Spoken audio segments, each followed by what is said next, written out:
This is Bam Pow Comic Hour with our host, Andrew Glonner. And Chris Ramos. With featured guest, Josh Wilson. All right. And we are here with the writer of Twilight Custard. Josh, thanks for coming on to Bam Pow Comic Hour. This is our first virtual interview, and we're excited to have you on. That's amazing. I can't thank you guys enough for one, having me on, and then two, when you guys reviewed the book, just all the nice things that you had to say. I was just thrilled listening to that discussion about the book, and I just can't thank you guys enough for taking the time to, talk to me and to read my book and talk about it and all that stuff. Yeah. Heck yeah, man. That's it was great. So Josh sent us it was like a Google document of all of the pages. So we read it as a raw format, Yeah. And it actually, for us, was pretty neat to kind of see, I guess, how the layout flows into the book in general without having to leaf through an actual book. And we've all read digital comics, but, some of the newer digital comics are like panel by panel, which I usually turn off. I always like to have full page. Right. Because it really makes a difference when you're telling the story to see the page as it's meant to be laid out. Is kind of how I always felt is the way to do it. Instead of jumping from text bubble to text bubble. Yeah. I totally agree with that. Yeah, because I just got an iPad this week, and so the comic that we're talking about today, the novel, is the very first digital comic I've ever really read like that. And I agree, the full page is I think the way to go. Every once in a while I'll do the panel just because my eyes don't, read small print as well as they used to, but right. but overall, you just don't get the full effect of turning that page and seeing those bigger images and how it's supposed to be laid out. So I totally agree with that. Sure. And I guess to follow up with that, how surreal was it when you actually got to hold a physical copy in your hand? How did that make you feel? Incredible. Really, really incredible. Yeah. I mean, I had kind of psyched myself up for the moment of getting all these boxes and taking it out and stuff too, but actually holding it in the hand and looking at it and feeling the, the pages and the ink and stuff was really, really awesome. Cool. And it turned out quite a bit different as far as the colors are concerned, because, this is the first book that I've ever brought to print. I'm a writer in a lot of different ways, screenplays and things like that. And then I moved to comics just digitally. And then this is my first actual printed book. And so to know the difference of how, the RGB and CMYK and all those different color profiles and how they are different from digital. And then you have to get ready for the specific printers and the different types of printers is all new to me and very confusing. And so to work with the colors and even just that simple blue that I have, it's black, white, and blue. I thought as simple as you could make it, but I still had to tweak that quite a bit to get it the way you want it to look on the to pop page. Yeah, exactly right. Mm-hmm. Well, Josh, I'm interested in kind of where this brainchild started. I mean, everyone always has that story of, you've had it knocking around in your brain for years, but when did this really kind of start turn into a reality that this is something you're going to push all the way to completion?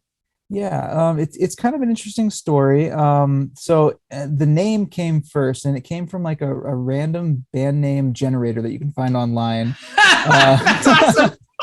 Yeah, and it spit out Twilight Custard and the Busted Deadly, which was the entire title at first. And I was like, I'm not going to use this for a band name, but I absolutely love it, and I have to use it for something. So this was probably 2008 when I was still in rock bands and stuff, and we turned it into a song that had nothing to do with the plot of this story. Oh my god! And then eventually, I know, I wish I still had a copy of it, but and then eventually, and I transitioned from to do screenplays. It was the very first script that I wrote. And then when I started to think about comics, which was around the time of COVID, because I first wanted to get into film and stuff, and I did a short film, but just the amount of people that you need in one room, the collaboration, it just wasn't possible after COVID. Right. So kind of sitting alone in my house and how can I write and then make something of the things that I write? And so I turned to comics, and Twilight Custard was again the first thing that I ran to, because I've just always loved the name and then the story that I kind of spun. I love picking apart, just getting a little morsel of something and then pulling a story out of it is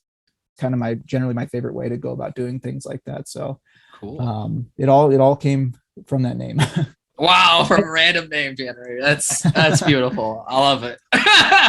Well, and you get the idea too right away that I don't want to say that it's a slow build, but you get the idea that you're walking into this other time period And you're, with any story or any movie or TV show, you're always like, all right, is this Earth? Okay, cool, it is. Okay, is this, where's, okay, it's Texas. Okay, and you just started kind of piecing it together. And I like that it wasn't just sort of thrown at you all at once. And you kind of, you have, I always say that you look at pages of a book as real estate. You look at, shelving as real estate. You look at, bookstores look at all of their bookshelves as real estate, and they can only put so many things on that shelf. Yeah. So a lot of bookstores, if you're going to take a book like Stephen King, you can have like 3 copies of that, or you can take another book and you can have 10 copies in the same amount of shelf space. So it's like, where do you put that? So, for me, each page in a comic is real estate. You have to think of like, what do I need to show and what do I not need to show, and is it going to slow down the story? So were you a big part of like laying out the pages, or once you passed it on to the artist, I'm sure that there was a collaboration that kind of flowed from there. Yeah. And I learned so much, as opposed to like some of the first digital comics I did was just me sitting down and plotting out the script. But for this, I had a movie script and then I turned it into a comic script. And so like pulling apart where you're seeing the pages and you're getting more details than you need. And like you said, like looking at it, it's like, what needs to be shown and how does it need to be shown? And so William, the artist, did a lot of like the arrangements of the panels. And I had very few notes once I gave him the script, but the script is very detailed in the fact of like, this is exactly what I want on panel 1. This is exactly what I want on panel 2. Like, even to the point of like a film script of like saying tight shot, medium shot. And I just kind of explained exactly what I wanted him to draw. And there's, he's a really great artist. I was so lucky to find him. And he just, can I ask how you guys connected? Beautifully. Yeah, absolutely. We met on Reddit actually. So I've been iron. Yeah. It's a wonderful I was just searching on, it really is searching on message boards and then looking through people's art and seeing what I thought would fit. And just, I knew right away when I saw his like kind of hand-drawn, sort of like really rustic looking art, I was like, man, this is perfect. Sure. Yeah, his art definitely lent well to the story. I think if it was too bright or splashy or really, really tight or refined or something, you wouldn't really get that like flow. I always kind of look at like a period pieces, like if there's something that's set in like Roman times or in this era, Western era, that it almost has to have a little bit of a grainy quality, just because I think that's just how our brains kind of see it, like puts you in that time period. Yeah, that's what I wanted to do with like the credits pages and the extra pages and make it kind of look like printed on a bad printer, basically, But to illustrate kind of how great William was at interpreting my words into the art. Just an interesting aside that you might not know is like he is actually from Indonesia. He lives in Indonesia. He's an Indonesian man. And so the furthest you would expect to write about the Old West in America and to know how to draw those images to mind. And he just like, it perfectly interpreted him. And it's just like, I don't know, it just feels like so Texas and so Western and stuff. And it's just like things that he is not close to and didn't grow up around and doesn't have heritage in. It's just very interesting to me too. Right. I guess that's the power of like pop culture and Western films, stuff like that. It just, once you see it and you see a lot of it, you kind of build that imagery in your head. For sure. And I guess that's the same kind of idea we have too. We didn't live during that time, but we see all that pop culture as well. So you're right. Yeah, but we could also, even if one of us lived in Texas or New Mexico or Arizona, we might be able to still see the foliage or just parts of it landscape wise. That's a pretty amazing point, because there isn't any part in the book where you kind of get thrown out of that era. You're sticking in it. Even the buildings and the way that they handle their horses and like their hats and things, I thought was really nice. I mean, and the way they spoke, for sure. You pick up on all dialogue. Of that. Or even like when they're going into like there's a soldier base that they kind of have to infiltrate, and even just walking through and around the corners and like the little pub that's in there. It's probably not called a pub, but yeah, I don't know either. But it was at no point were you thrown out of it saying, oh, well, this looks like a modern pharmacy, or this looks like, it was really well done. Very nice. I appreciate that. We went up to a lot of great deal of length of like discussions about that. Like I would send him pictures as like inspiration, and then we would also draw up little maps, especially of that fort at the end. I would like kind of draw up a map and like, this is where I see this room and this room and this room, and so when he's turning the corners. That's cool. And so so he didn't have to really put too much thought into it. He could just draw it. Oh, all right.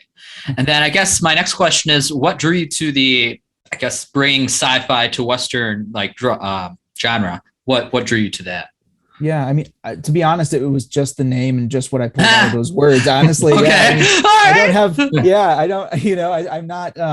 I like Westerns, but I'm not like, in love with them. They're not my favorite genre. I love sci-fi for sure. And I love the idea of AI and androids. And so that's definitely something that I like to write about. Sure. I was definitely reading the description of the book once I seen it, and I was like, oh, we called that an automaton and not an android. Whoops. I think that totally works. I think that totally works. Yeah. Because it's not like Andrew was stuck on that. Yeah, it's not super sophisticated android. It's very like a simplified automaton, and that's just name stuck with me. That's fine. Yeah, I think that's probably fine. Yeah. I wonder if, the automaton part too is like, you never really hear of like an evil automaton, like androids, I guess you can give or take, or, some sort of, evil android, but yeah, it was interesting. I don't know the exact like definitions, but to me, like an android, I guess there's different androids. Like you would consider the robots from Star Wars to be androids, right? I mean, those are different droids. Yeah. But then also like an android character would be like Data from Star Trek, where they're more human realistic, right? Yeah, that's what I definitely drew upon too. Yeah, Terminator. Yeah, that's like Terminator, absolutely. That's an android. Yeah. And then maybe an automaton is like they've got less like cognitive abilities. They're not thinking for themselves. They're more of like a machine, maybe. I don't know. And we were talking about in our review the Iron Giant, and that's what drew me to when I seen that. I was like, that's the Iron Giant. That's like reminiscent of that. Yeah. I definitely grew up watching that. I love that movie for sure. Sounds really cool. I was like, that's it. Yeah, I mean, awesome. A big part of the story too was like, to me, the ability to say that, you've jumped into the comic book realm and you've jumped into the comic book sort of stanza where you've got, you flip the page and there's a reveal, and then there's, break this down and there's another obstacle to kind of overcome, and then you flip the page and something else, and it's like you're building and building. That's part of just sort of working your way through a comic and just seeing, what else could be thrown at your heroes, what other obstacle can get in their way, or are they going back to the beginning and trying to, overcome their own character flaws, I guess is a good way to say it. But I think, for this one, you kind of always had this feeling that it wasn't going to turn into, a massive, world war or something. It was very grounded. It was like, this is this man's issue and this automaton's quest, and you were in it with them, and you weren't really ever exposed to like, oh, this is a worldwide calamity or something like that. Sometimes I think comics like to jump into that. I always pick on Andrew because he likes the cosmic, cosmic, or like a Sandman, planet, where it's entire planets are not exploding. Then it's like, the not stakes big are enough. huge. Yeah, it's not big enough.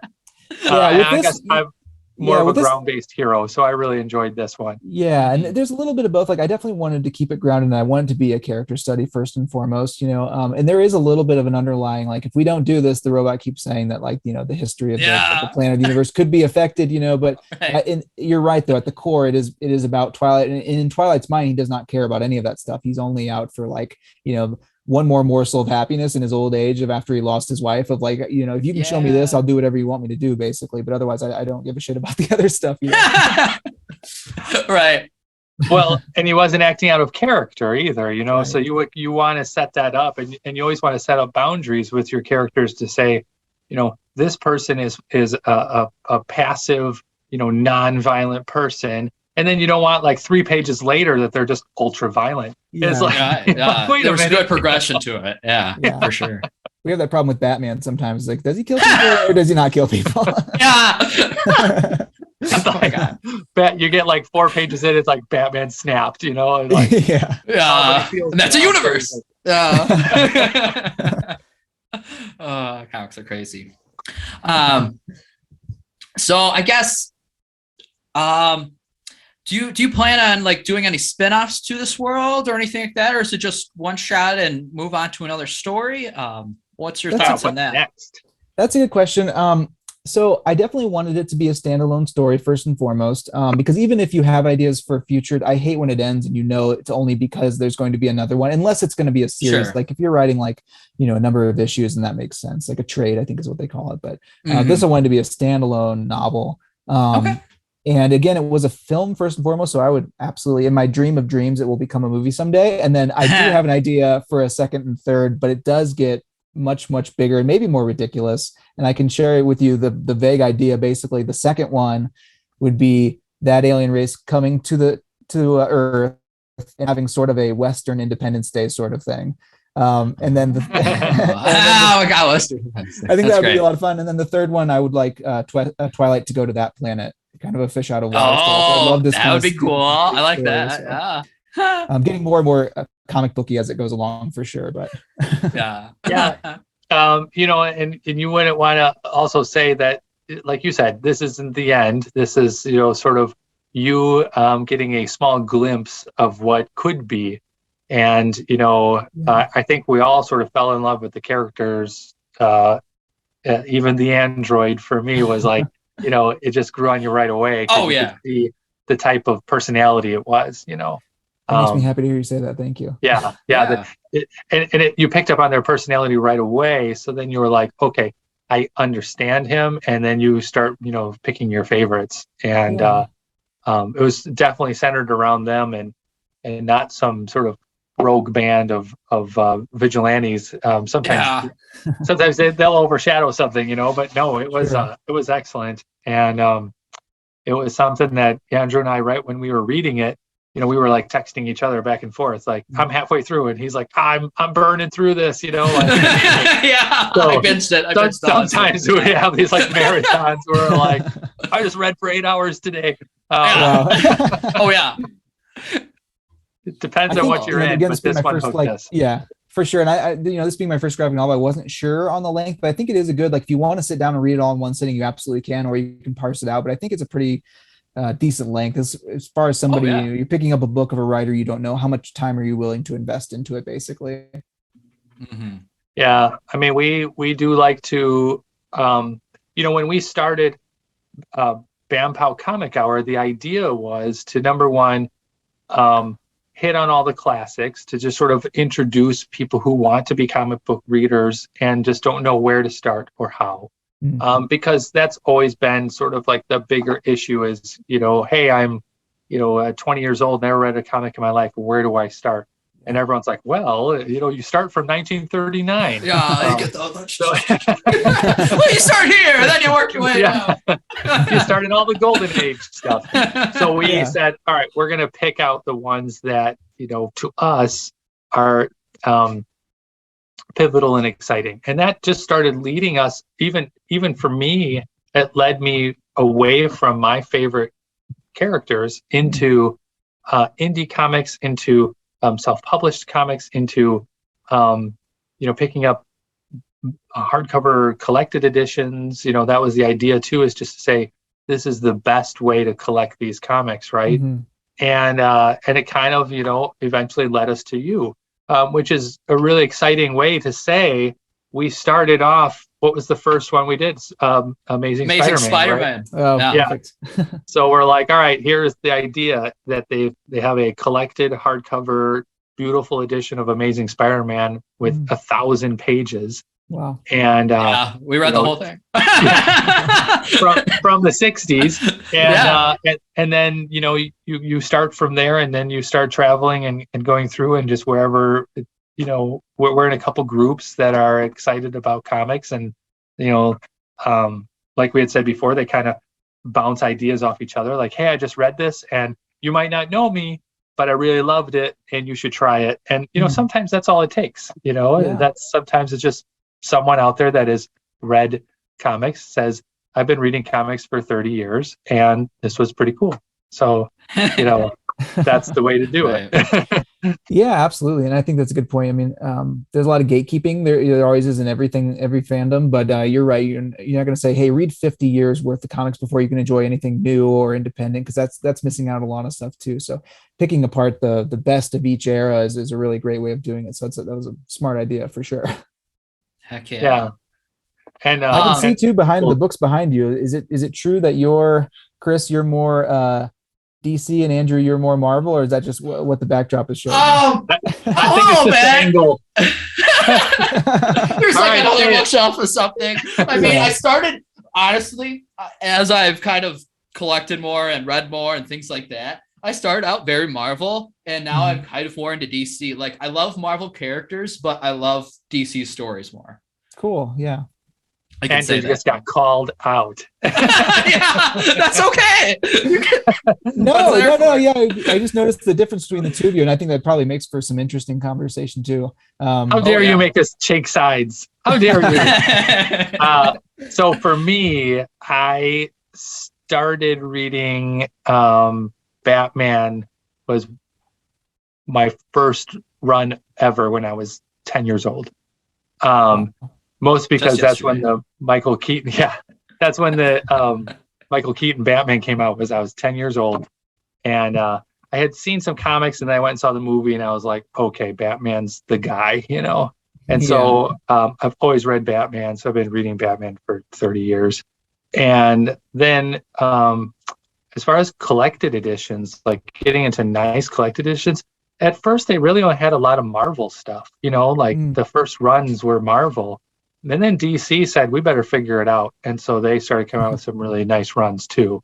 So it not necessarily has become a battle between the two, industry giants, but it is kind of cool to get, a run of Amazing Spider-Man, because you'll never get those in actual single issues. Right. Yep. All of them. Yep. And unless you're super devoted.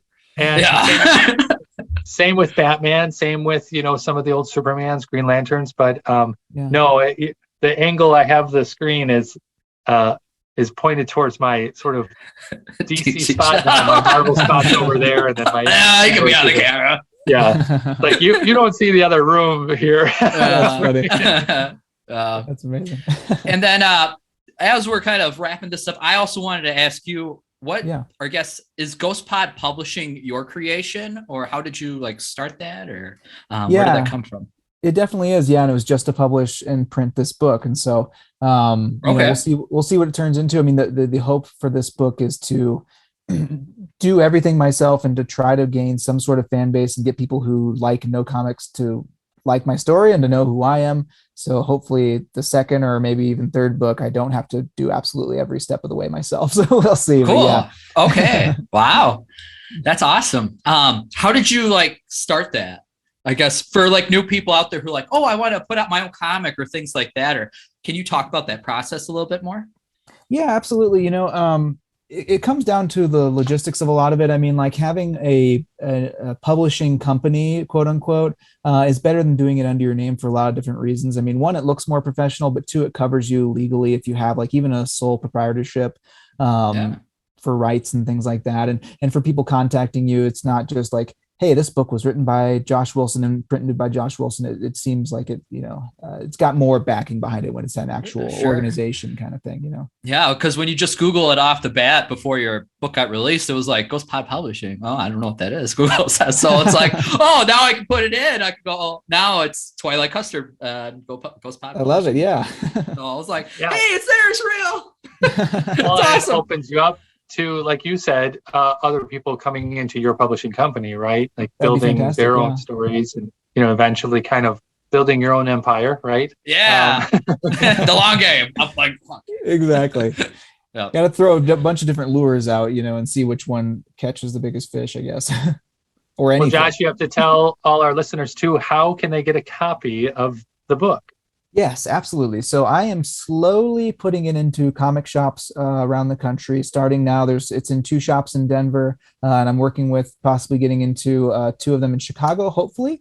And then I'm just going to kind of grassroots call shops that people reach out to me about or that I find in different cities and get into there. But the best way to do it right now is to go to twilightcustard.com. That goes directly to me. I hand ship every single one of them. So that's, if you want the book, that's the best way to do it.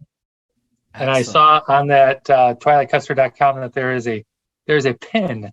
A pin that you can also get, right? Yes, excellent. It's adorable. We'll let everyone go to this website to see the pin. That's what you gotta go there and see what it is. We're not gonna tell you what it is. Yes. Okay. Yes. Exactly. Perfect. All right. And I think this will wrap up part one of our two-part conversation with Josh Wilson, the writer of Twilight Custard. Stay tuned for part two. All right. Thanks for joining us.